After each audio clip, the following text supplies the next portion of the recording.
নিত্যদিন আমরা সাবান ব্যবহার করছি, এই যে সাবান শুধুই যে আমরা সলিড ফর্মে ব্যবহার করছি সেটা কিন্তু না, আমরা কিন্তু অনেক সময় হ্যান্ড ওয়াশ যেটা ব্যবহার করছি সেটা কিন্তু লিকুইড সোপ, লিকুইড ফর্মেও আমরা সাবান ব্যবহার করছি।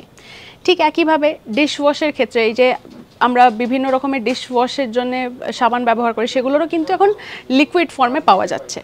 আচ্ছা এবার বলুন তো দেখি, এই যে লিকুইড সোপ এটা প্রথমকে পেটেন্টই নেন, সালটা হচ্ছে, সালের থেকেও আগে বলি শতক, এটা হচ্ছে 19 শতকে এই লিকুইড সোপের প্রচলন হয় এবং সালটি হচ্ছে 1865। এই সময় দাঁড়িয়ে উইলিয়াম শেপার্ড তিনি কিন্তু প্রথম পেটেন্ট নিয়েছিলেন এই লিকুইড সোপের।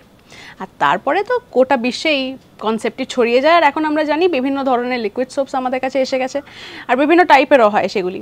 আবার অনেক ক্ষেত্রে এখন আবার পাউডার সোপও পাওয়া যাচ্ছে যেগুলি নাকি জলে গুললে আপনার লিকুইড সোপের মতন হয়ে যাবে। এরকম নানা ফ্যাক্টস রয়েছে আপনাদের জন্য। আমরা কিন্তু রয়েছি হোয়াটসঅ্যাপে ফলো করতে ভুলবেন না এবং লাইক শেয়ার সাবস্ক্রাইব করতে ভুলবেন না। কমেন্ট সেকশনে লিখে জানাবেন যদি আরও এই সংক্রান্ত ফ্যাক্টস আপনারা জানতে চান। সঙ্গে রাখুন আজ তাক বাংলাকে।